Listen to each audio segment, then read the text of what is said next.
नमस्कार। आज की हमारी पड़ताल एक ऐसे खजाने की है जो हम सब के पास है, रोज मिलता है और फिर भी अक्सर हम उसकी कदर नहीं करते।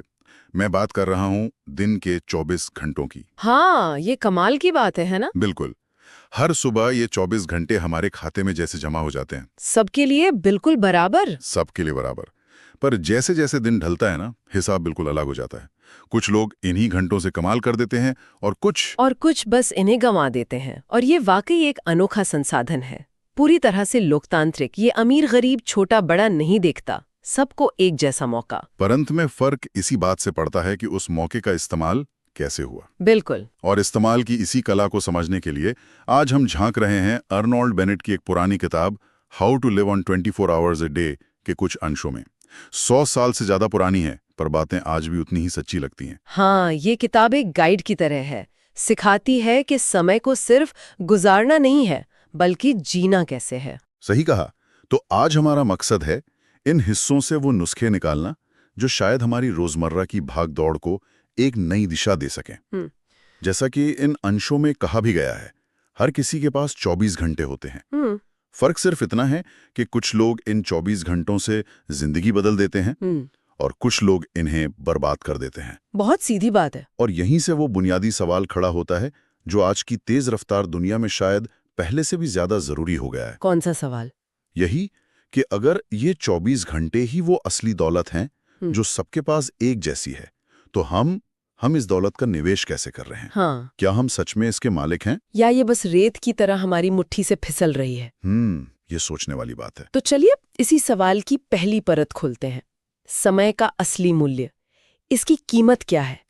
किताब में बेनेट एक सीधी लेकिन गहरी चोट करते हैं। हाँ, वो कहते हैं पैसा खोकर वापस पाया जा सकता है, लेकिन समय खोकर कभी वापस नहीं आता। कितनी सच बात है ये। बिल्कुल, हम पैसों का कितना हिसाब रखते हैं, कहाँ गया, कितना बचा, पर समय के साथ अक्सर ऐसा नहीं होता। किताब का सुझाव है कि हर दिन को एक कीमती खजाने की तरह देखो। हर दिन। और ये नजरिया ये सब कुछ बदल सकता है। हम पैसे को लेके चिंता करते हैं क्योंकि लगता है कि वो सीमित है, पर समय वो तो उससे कहीं ज्यादा सीमित है। सही। हर पल जो गया वो हमेशा के लिए गया। हमारा पूरा जीवन इन्हीं पलों को जोड़कर ही तो बनता है। जब हम सच में इस बात को महसूस करते हैं कि हर घंटा, हर मिनट अनमोल है, तो ये सिर्फ कहने की बात नहीं रह जाती। फिर क्या होता है? फिर ये हमारे फैसलों को बदलने लगती है। हम सोचने लगते हैं, क्या ये मीटिंग वाकई मेरे 1 घंटे के हकदार हैं? क्या सोशल मीडिया पर यह आधा घंटा मुझे कुछ दे रहा है या मुझसे कुछ छीन रहा है? ये मानसिकता हमें अपने समय का ज्यादा सम्मान करना सिखाती है, उसकी कद्र करना सिखाती है। और ये सम्मान सिर्फ काम के घंटों तक ही सीमित नहीं है ना? किताब एक बहुत ही दिलचस्प पहलू पर रोशनी डालती है। कौन सा? वो समय जो ऑफिस या हमारे मुख्य काम के बाद बचता है। अक्सर हम क्या सोचते हैं, भाई दिन भर खट लिया, अब आराम। हाँ बिल्कुल, थकान होती है, लगता है बस अब कुछ नहीं करना। लेकिन बेनेट का नजरिया इसे पलट देता है। वो कहते हैं कि ये जो शाम के मान लीजिए 6 से 8 घंटे हैं, ये आपकी रियल लाइफ कैपिटल है, आपकी असली जीवन पूंजी। रियल लाइफ कैपिटल, वाओ, ये शब्द ही कितना शक्तिशाली है। पूंजी मतलब कुछ ऐसा जिसका निवेश किया जा सके ताकि वो बढ़े। बिल्कुल। और अक्सर हम इस शाम वाले समय को कैसे खर्च करते हैं? थकान मिटाने या मनोरंजन में। TV shows, web series, social media की अनथीन स्क्रॉलिंग। किताब हमें चेतावनी देती है क्या? कि इस कीमती पूंजी को यूं ही बहने ना दें। ये वो समय है जब आप बॉस के लिए नहीं, कंपनी के लिए नहीं, अपने लिए काम कर सकते हैं, अपने विकास के लिए। पर यहाँ एक व्यवहारिक सवाल उठता है, दिन भर की मेहनत के बाद क्या वाकई किसी में इतनी ऊर्जा बचती है कि वो कुछ नया सीखे या खुद पर काम करे? थकावट होती है। हाँ, और किताब इस चुनौती को अनदेखा नहीं करती। वो ये नहीं कहती कि आप फौरन कोई पहाड़ चढ़ने लगें। सुझाव बहुत सीधा है। क्या सुझाव है? इस पूंजी का निवेश करें, चाहे छोटा ही क्यों ना हो। सीखने और खुद को बेहतर बनाने में लगाओ। सीखने और खुद को बेहतर बनाने में? जैसे कुछ भी हो सकता है। कोई ऑनलाइन कोर्स कर लिया, कोई नया हुनर सीखना शुरू किया, कोई भाषा सीखनी शुरू कर दी, या सिर्फ अच्छी किताबें पढ़ें। मुद्दा यह है कि समय को सक्रिय रूप से अपने विकास में लगाया जाए, न कि निष्क्रिय मनोरंजन में बहा दिया जाए। बिल्कुल। और जरूरी नहीं कि रोज घंटों किया जाए। शुरुआत छोटे कदमों से हो सकती है।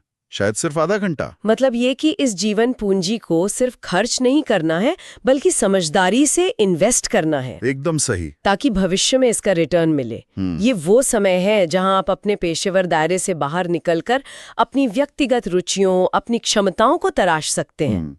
सोचिए, अगर रोज सिर्फ आधा घंटा भी किसी नई स्किल को दिया जाए तो साल भर में करीब 180 घंटे हो जाते हैं।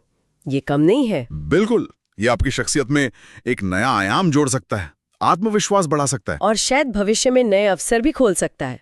ये अपने आप में एक निवेश है, खुद पर निवेश। और ये निवेश सिर्फ बड़े समय के टुकड़ों में ही नहीं हो सकता है ना। किताब एक और जबरदस्त आइडिया देती है। हाँ, छोटे पलों का इस्तेमाल। वही, उन छोटे छोटे पलों का इस्तेमाल जिन्हें हम अक्सर नजरअंदाज कर देते हैं। जैसे ऑफिस आने जाने का समय, मान लीजिए रोज आधा घंटा लगता है आने में, आधा घंटा जाने में। 1 घंटा रोज। हाँ, ज्यादातर लोग क्या करते हैं इस समय?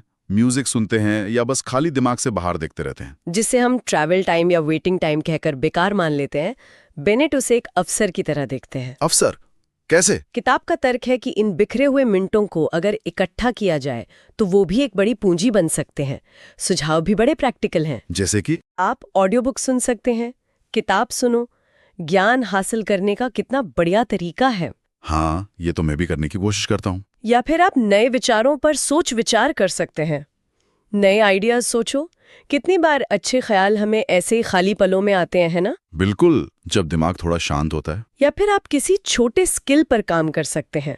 जैसे मान लीजिए आप कोई नई भाषा सीख रहे हैं तो उसकी कुछ शब्द याद कर लें। किसी स्किल पर काम करो, छोटे छोटे कदम। ये तो कमाल है। मतलब दिन भर में ऐसे न जाने कितने 5, 10, 15 मिनट के टुकड़े होते होंगे। हाँ, लंच ब्रेक के बाद के कुछ मिनट, किसी का इंतजार करते हुए, डॉक्टर के क्लिनिक में बैठे हुए। अगर इन सबको जोड़ें तो शायद 1 घंटा तो यूं ही निकल आए। और यही किताब का निचोड़ है। यही छोटे छोटे पल आपकी लाइफ को बड़ा बदलाव देंगे। ये बिल्कुल उन एटॉमिक हैबिट्स वाले सिद्धांत जैसा है। हाँ, छोटी आदतें, बड़ा असर। लगातार किए गए छोटे छोटे प्रयास मिलकर चक्रवृद्धि ब्याज की तरह असर दिखाते हैं। ये नजरिया हमें समय के हर पल के प्रति ज्यादा सजग बनाता है। हर मिनट एक मौका है। हाँ, न कि सिर्फ गुजरता हुआ वक्त।